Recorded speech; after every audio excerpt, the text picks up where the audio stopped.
السلام علیکم، کیسے ہیں دوستو؟ مجھے امید ہے آپ سب ٹھیک ہوں گے۔ تو دوستو آج کا ہمارا ٹاپک ہے optimal level theory of motivation, بہترین درجہ تحریک۔ تو دوستو یہ ایک تھوڑی سی پیچیدہ قسم کی ایک تھیوری ہے۔ تو سب سے پہلے تو ہم اگر اس کا ٹائٹل ہے اس کو ہی سمجھ لیں گے تو اس سے آگے بھی ہمیں آسانی ہو جائے گی۔ تو آپٹیمل بہترین، ٹھیک ہے جی، لیول درجہ، تھیوری نظریے کا، موٹیویشن تحریک کا، ٹھیک ہے۔ تو تحریک کا، محرک کا، موٹیویشن کا، موٹیو کا، سٹیمولس کا بہترین درجہ، لیول، ٹھیک ہے جی، کہ جہاں سے ہمیں مہیج یا موٹیو یا موٹیویشن ہمیں حاصل ہوتا ہے، ٹھیک ہے جی۔ تو صرف یہ چیز ذہن میں رکھیں۔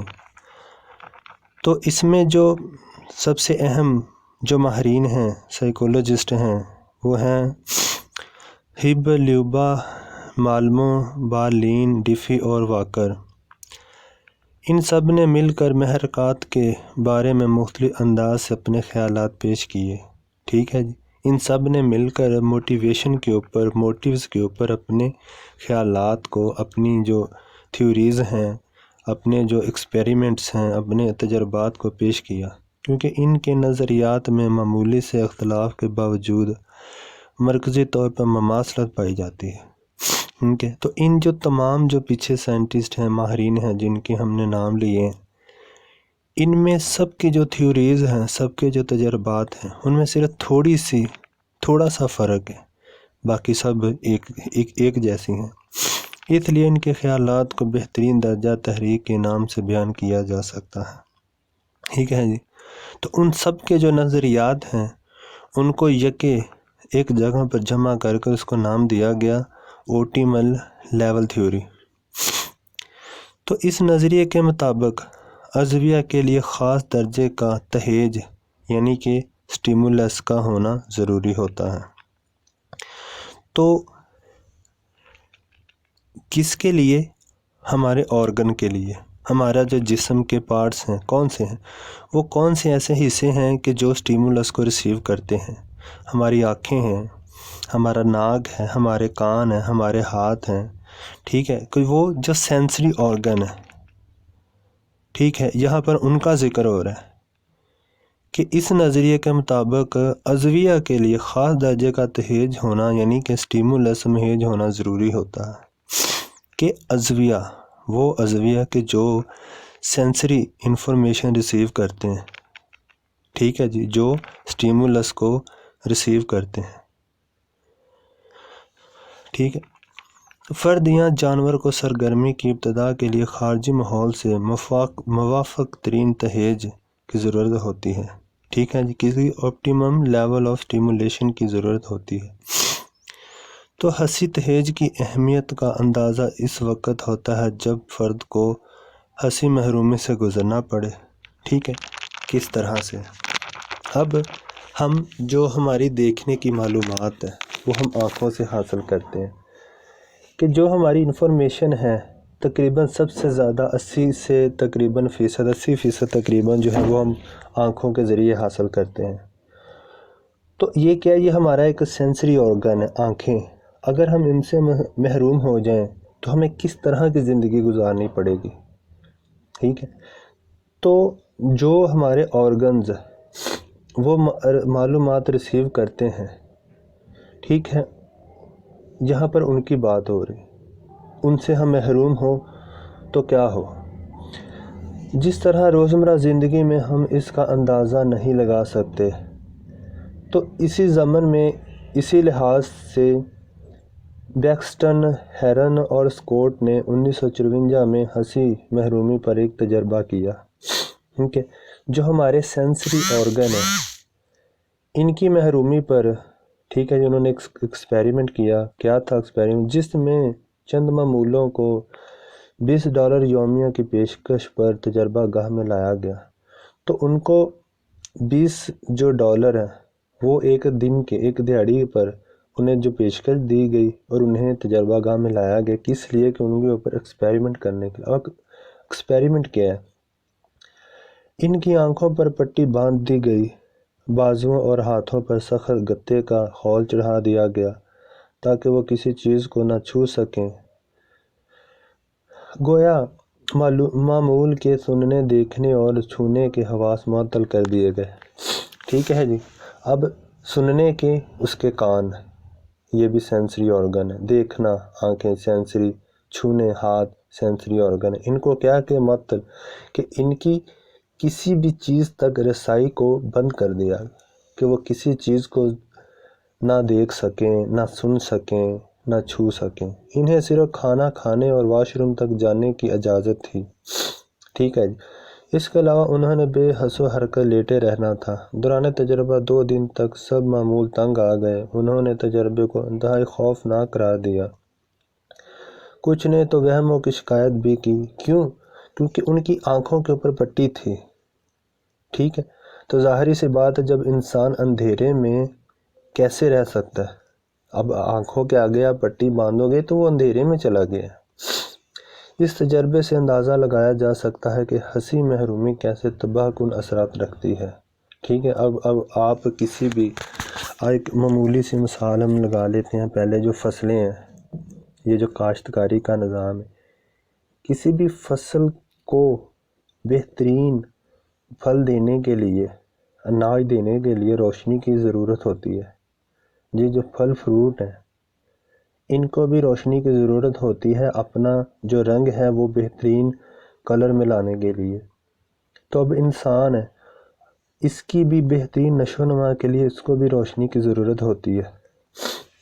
تو ماہرین کا کہنا ہے کہ معمول کی کرداری سرگرمی جاری رہنے کے لیے ماحول میں ایک خاص درجے کی پیچیدگی کا ہونا ضروری ہے، اور یہ پیچیدگی برقرار بھی رہنی چاہیے۔ ٹھیک ہے جی۔ تو جو اس کا ماحول ہے وہ کیا ہونا چاہیے؟ کہ پیچیدہ ہونا چاہیے۔ 2-4 مرتبہ پیچیدہ صورتحال کا سامنا کرنے سے کیونکہ فرد اس پیچیدگی کا عادی ہو جاتا ہے، لہذا اس میں جدت پیدا کی جائے تاکہ فرد کا تجسس برقرار رہے۔ اب جیسے کہ پیچھے ایکسپیریمنٹ کیا گیا تھا، تو ان کی آنکھیں، ان کے جو ہے کان، ان کے ہاتھ، سب چیزوں کو معطل کر دیا گیا۔ تو وہ کیا تھی؟ پیچیدگی تھی۔ ٹھیک ہے، تو یہی وہ بات ادھر اس نے بیان کی ہے کہ ایک پیچیدہ ماحول میں بھی انسان رہ سکتا ہے، لیکن ایک مختصر وقت کے لیے۔ تجسس برقرار نہ رہے تو فرد بیزار ہو جاتا۔ اب ان کے اوپر جب ایکسپیریمنٹ شروع کیا تھا، پچھلے جو لوگ تھے، جو مزدور تھے، جو $20 ایک دن کے لیے لائے گئے تھے، تو شروع میں تو ان کی دلچسپی تھی، لیکن 2 دن کے بعد وہ تنگ آ گئے تھے، کیونکہ وہ بیزار ہو گئے تھے، ان کا تجسس ختم ہو گیا تھا اس میں سے۔ اسے سادگی کا اصول کہتے ہیں۔ اعلیٰ کارکردگی کے لیے تجسس اور موضوع ہنسی تہیج کا ہونا ضروری ہے۔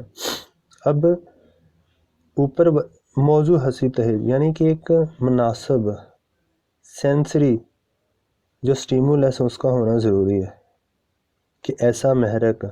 اب دیکھیں پچھلے دنوں جو پچھلا جو ایکسپیریمنٹ گیا، ان کی آنکھیں، ان کے ہاتھ، ان کے جو سب کچھ بند تھا۔ اب ان کے پاس سے اگر جہاز بھی گزر جائے تو ان کو تو کچھ نہیں پتہ، ان کے قریب کوئی بندہ مر جائے ان کو تو نہیں پتہ، ان کو تو کسی چیز کی انفارمیشن ہی نہیں ہے۔ ان کے سامنے آپ سونا رکھ دیں یا ہیرے رکھ دیں، ڈائمنڈ رکھ دیں، کچھ بھی رکھ دیں، ان کو تو پتہ ہی نہیں، کیونکہ وہ کوئی چیز پرسیپٹ ہی نہیں کر سکتے۔ تو کیا ہے کہ موضوع مناسب جو سینسری سٹیمولس کا ہونا ضروری ہے، کہ جس سے ایک شخص اس کو پرسیپٹ کر سکے۔ ڈمبر، ارل اور پیراڈائز نے 1957 میں تجربات سے واضح کیا کہ فرد پیچیدگی کے جس درجے کا عادی ہو جائے، تحریک بیدار کرنے کے لیے اس سے زیادہ پیچیدگی و تجسس پیدا کیا جائے۔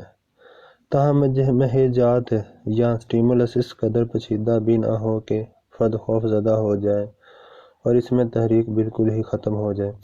تو یہاں پر یہ مطلب ہے کہ جو مہیج ہے وہ سٹیمولس ہے، وہ اس قدر ہونا چاہیے کہ جو انسان کی سینس کو، انسان کے احساسات کو افیکٹ کرے، تو اتنا بھی شدید نہیں ہونا چاہیے کہ وہ انسان کے احساسات، اس کے ایموشن کو تباہ ہی کر دے، برباد ہی کر دے۔ تو اگر جو معمول تھے پیچھے لوگوں کے اوپر ایکسپیریمنٹ کیا گیا، ان کو مزید رکھتے، آنکھیں ان کی بند، سب کچھ بند رکھتے، تو وہ کیا ہونا تھا؟ تو ان لوگوں نے تو ڈپریس ہو جانا تھا، ٹھیک ہے جی، انہوں نے تو فرسٹریشن کا شکار ہو جانا تھا۔ تو اس طرح ماہرین کا کہنا ہے کہ فرد اپنے مزاج کے مطابق بھی تہیج کو گھٹاتا بڑھاتا ہے، کہ اپنے مطابق سٹیمولس کو بڑھاتا ہے گھٹاتا ہے۔ ہر فرد خاص درجے کے سٹیمولیشن کا متلاشی ہوتا ہے۔ کچھ ماہرین نے مہیج کے لیے، سٹیمولس کے لیے آمادگی، اراؤزل اور ایکسائٹمنٹ کا لفظ بھی استعمال کیا ہے۔ تو اس تھیوری کے بنیادی اصول یہ ہیں: فرد موافق ترین سرگرمی کا درجہ قائم رکھنے کی کوشش کرتا ہے۔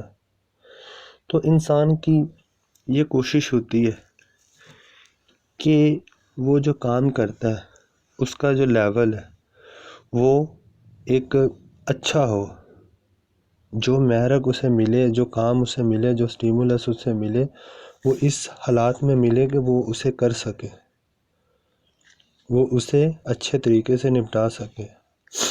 بہت زیادہ پیچیدہ، ہیجان انگیز اور بے تکے مہجات سے منہ موڑ لیتا ہے، جبکہ بہت سادہ، بے ضرر عام مہجات پر بھی توجہ نہیں دیتا۔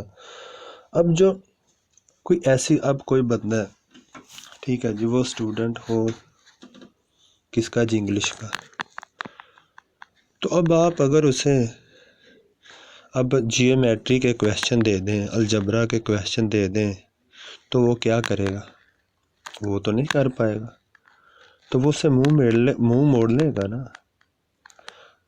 تو اسی طرح سے اچھا، وہ مہیجات، وہ سٹیمولس فرد کے لیے تحریک کا باعث ہوں گے جو اس کے موافق ترین درجے سرگرمی کے مطابق ہوں۔ تو لوگ یا کوئی شخص ہے وہ اس چیز کی طرف ہی اٹریکٹ ہوگا کہ جو اس کے لیے مناسب ہوگی، جو اسے کر سکے گا۔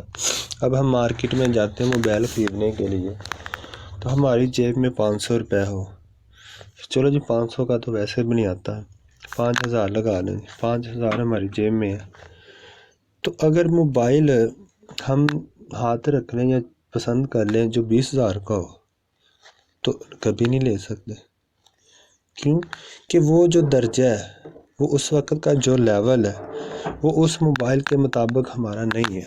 تو ہم کیا کریں گے؟ ہم کوئی 5000 والا موبائل دیکھیں گے، یا 4500 والا دیکھیں گے، یا 4000 والا دیکھیں گے۔ تو آگے کہنا کہ فرد جب مہیجات کا بطور کل ادراک کرتا ہے تو ان کے مختلف حصوں یا ٹکڑوں کو باہم منظم کر لیتا ہے۔ تو اس طرح سے جب فرد ہے، جب وہ کہیں جائے گا، کہیں مارکیٹ میں، کہیں بازار میں، تو وہ ایک مارکیٹ کی پورا ایک تجزیہ کرے گا۔ تمام جو موبائل ہیں ان کی ایک پرسیپشن، ان کی ایک پرسیپشن، ان کو ادراک کرے گا، اسے سمجھے گا کہ بھائی مجھے کیا چیز لینی چاہیے، میرے پاس 5000 ہے، میں 5000 کے اندر لوں یا 4500 کی چیز لوں، میں نے واپس بھی جانا ہے نا، تو وہ اس کو پرسیپٹ کرے گا۔ جو جتنی چیزیں وہ جتنے موبائل دیکھے گا ان سب کو وہ سوچے گا کہ کون سا چیز اچھی ہے جو مناسب ہو، ٹھیک ہے جی۔ ایسا کرنے سے مواد کی پیچیدگی کم ہو جاتی ہے۔ تو جب وہ وزٹ کرے گا تو اس میں اس کا جو مائنڈ ہے وہ زیادہ جو ہے نا سمجھنے کے قابل ہو جائے گا۔ بہت کم یا بہت زیادہ تہیج سٹیمولس فرد کے لیے نقصان دہ ہوتا ہے۔ اس کے علاوہ افراد میں پائے جانے والے اختلافات بھی اہم ہیں، جن کی بدولت کوئی مہیج کسی کے لیے پیچیدہ اور کسی کے لیے سادہ ہوتا ہے۔ آئزنک اور برٹ کا کہنا ہے کہ دروں بی اور بیروں بی میں شخصیات مختلف قسم کے مہیجات سے متاثر ہوتی ہیں۔ تو اب مثلاً دیکھیں جی، انٹروورٹس ہے جو وہ سادہ مہیجات کو ترجیح دیتے ہیں، جبکہ جو بیروں بی ہیں وہ ایکسٹروورٹس ہیں، وہ پیچیدہ مہیجات کی موجودگی میں زیادہ سرگرمی کا مظاہرہ کرتے ہیں۔ تو دوستو یہ تھا ہمارا آج کا ٹاپک، تو مجھے امید ہے آپ کو پسند آیا۔